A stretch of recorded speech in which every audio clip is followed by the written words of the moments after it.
Let's talk about something that drives UK property landlords absolutely mad.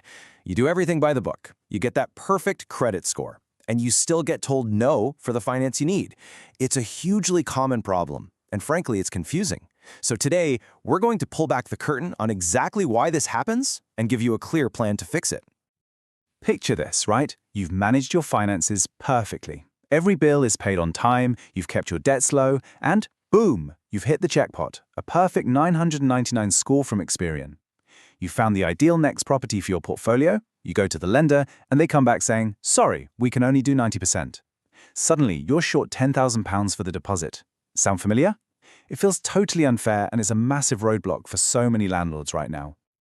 So to get to the bottom of this, we need to look past that shiny score and see what's really going on behind the scenes. And to do that, we're using a guide put together by the specialist at Pro Tax Accountant. These folks live and breathe this stuff. They work with property investors every single day, and they've created this guide to make sense of it all and give you the tools you need to get that yes. So here's our game plan. First, we'll tackle the credit score paradox. Then, we'll look at what lenders really see when they check your file.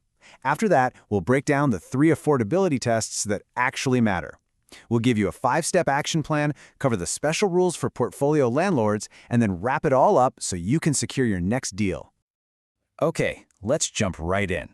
Section 1, the credit score paradox. This is where it gets really frustrating for so many landlords. See, we're all taught to chase that perfect score, thinking it's a golden ticket to any loan we want. But, as you might have guessed, it's just not the whole story.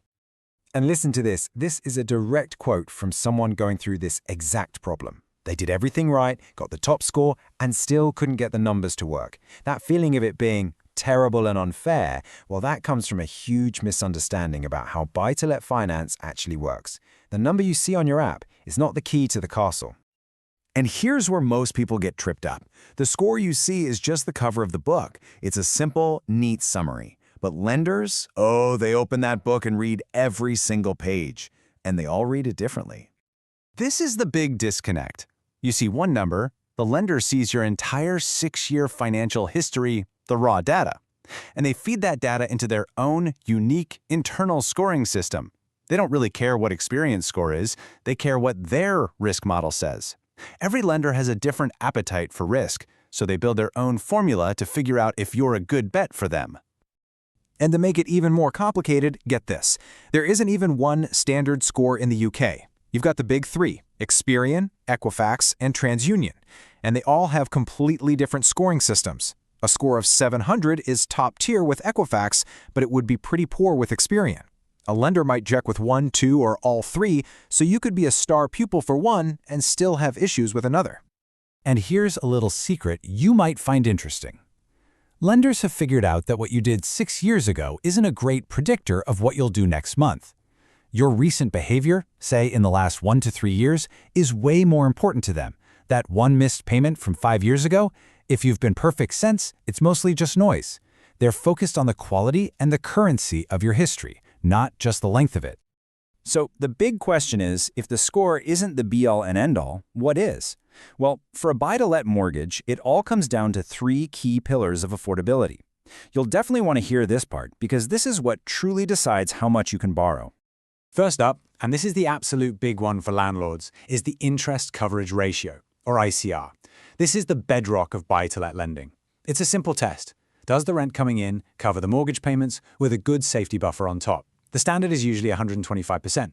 That means for every £100 of mortgage interest per month, they need to see at least £125 of rent. That buffer is for your costs, voids, repairs, fees, and of course tax.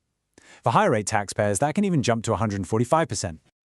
Okay, pillar number 2 is your personal debt-to-income ratio, the DTI. This is where the focus shifts from the property to you. A lender needs to know you're not personally overstretched, so they add up all your monthly debt payments, we're talking car loans, credit card bills, personal loans, and compare that total to your monthly income. It gives them a really clear snapshot of your ability to handle another financial commitment. So what's a good number here? Well, if you're under 35%, you're in a great spot. Most lenders will see that as very healthy. Once you start to creep up towards 45%, that's when you enter the riskier territory. And if you're over 45%, that's a big red flag for most lenders. It tells them you just don't have enough wiggle room if life throws you a curveball. And finally, the third pillar, the stress test. This one is non-negotiable. It's a rule from the Bank of England. Lenders have to ask a tough what-if question. Could you still afford this mortgage if interest rates shot up? They'll redo the ICR calculation, but at a much higher stressed interest rate, often over 5.5%. It's all about making sure your investment is future-proof and won't crumble under pressure. Okay, so we've seen why the score isn't everything and what lenders are really looking at. Now, let's get into the good stuff, what you can actually do about it. This is not about chasing a meaningless number. It's about building a rock-solid financial profile. And here's the clear, 5-step action plan you can start today. Now, these 5 steps might look simple, but believe me, together they are incredibly powerful. Getting on the electoral roll is a quick win. Scrutinizing your file is about spotting and fixing costly errors. Perfecting your payments proves you're reliable. Checking financial links stops someone else's history from hurting yours. And reducing debts, well, that directly improves that all-important DTI ratio. Right, pro tip for you, and this is probably the easiest win on the entire list. Get on the electoral roll at your current address. If you're not, do it right now. For lenders, it's a basic, fundamental check that confirms you are who you say you are and you live where you say you live. It removes a key piece of friction and just makes their life easier, which is always a good thing. Step 2 is about playing detective. You need to get your full credit reports from all 3 agencies, Experian, Equifax, and TransUnion, and go through them with a fine-tooth comb. Look for anything that's off, a wrong address, an old account with an ex-partner that's still linking you financially, or a late payment that you know was an error. Find these mistakes and get them corrected immediately. Step 3 is all about discipline. Honestly, your payment history is the most powerful piece of evidence you've got. Lenders love boring. They want to see a long, predictable, and frankly dull history of you paying every single bill on time, every time.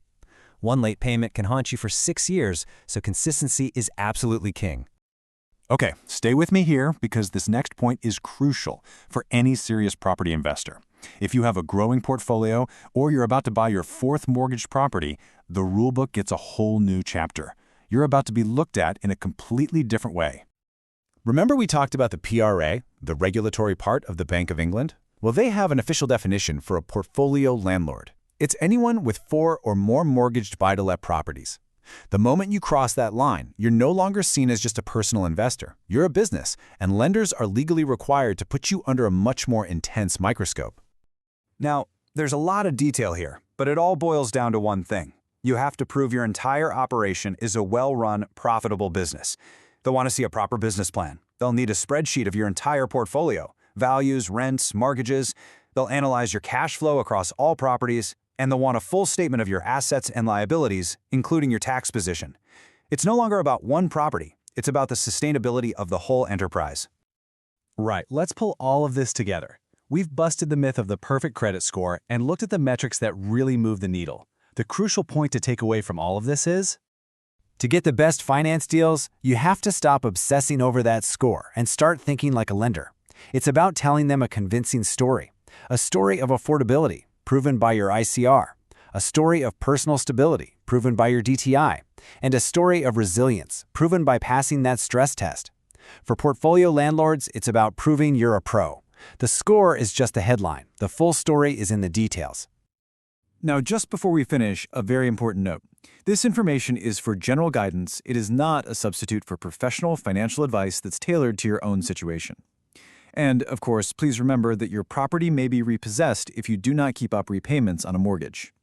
So, if you want a personalized assessment and a clear strategy for your property journey, we highly recommend you get in touch with the team at ProTax Accountant. They can help you navigate this whole process. And for more really useful guides like this one, make sure you subscribe to their YouTube channel. Thanks for watching.